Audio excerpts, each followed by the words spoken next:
ప్రభునందు దేవుని ప్రియబిడ్డలారా, ప్రియ సహోదరులారా, సహోదరీమణులారా, సర్వశక్తిమంతుడు, లోకరక్షకుడు, పునరుద్ధానుడైన యేసుక్రీస్తు ప్రభుల వారి శ్రేష్టమైన ఉన్నత పరిశుద్ధ నామంలో ఈ జూన్ మాసము 27వ తారీఖు శనివారపు ఉదయకాల శుభాలు మీ అందరికీ కూడా హృదయపూర్వక నిండు వందనాలు తెలియజేస్తున్నాను. అందరూ బాగున్నారా? దేవుని మహాకృపలో అందరూ క్షేమంగా ఉండాలని ప్రభుకి ప్రార్థన చేస్తున్నాను.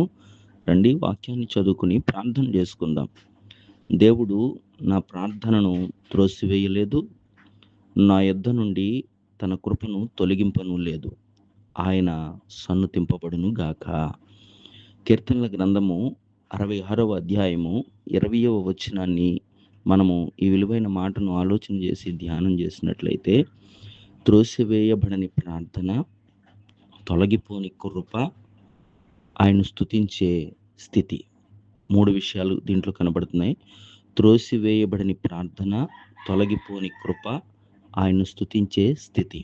మొట్టమొదటిగా అధికారుల యొద్ద మనవి చేసుకుంటే, లేకపోతే గొప్పవారి దగ్గర మన ఇబ్బందులు లేదా అవసరతలు తెలియజేసుకుంటే వారు పట్టించుకోకపోవచ్చు.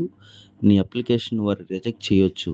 కానీ ఏ సమయంలోనైనా నీవు బాకా లోయలాంటి శ్రమలో ఉన్నా, గాఢాంధకారపు లోయలోనే ఉన్నా, అపాయం కలిగిన స్థితిగతుల్లో ఉన్నా, చివరి ప్రాణం పోయే దొంగ సిలువ మీద చివరి క్షణంలో చేసిన మనవైన దేవుడు త్రోసివేయడండి. ఆ మనవి త్రోసివేయని దేవుడు మనం ఆరాధించే ఆ యేసయ్య మాత్రమే. చివరి క్షణంలో వేడుకున్న దొంగకు అభయం ఇచ్చిన దేవుడు. పరదేశంలో నేడు నీవు నాతో కూడా ఉంటామని.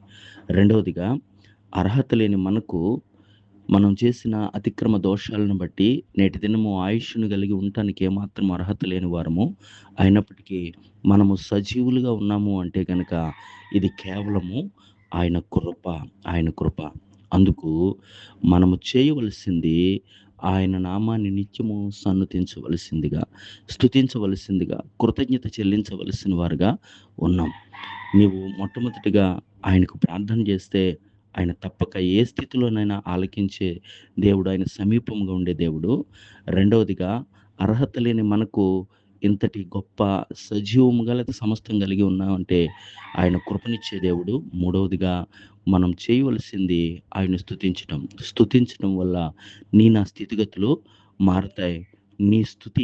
నీ స్థితిని మార్చి దావీదు చేసిన స్తుతి ఆరాధన, దావీదు చేసిన స్తుతి ఆ స్థితిని మార్చి గొర్రెల కాపరిగా ఉన్న దావీదును సింహాసనాసీనుని చేసింది. అలాగే ఈ 3 విషయాలు మనం కలిగి ఉంటే మన ప్రార్థన ఆలకించబడుతుంది, నిత్యము ఆయన కృపకు పాత్రలు అవుతాం.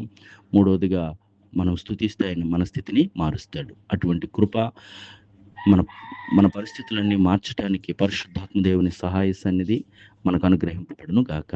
ఆమేన్. ప్రార్థన.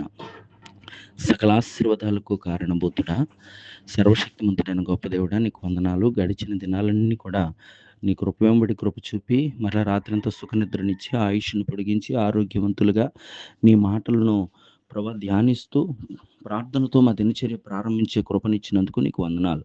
నీతో ప్రారంభిస్తూ నీ దినమంతట్లో ముందున్న సమయం అంతా కూడా నీ చిత్తమే మా ఎడల జరిగించండి.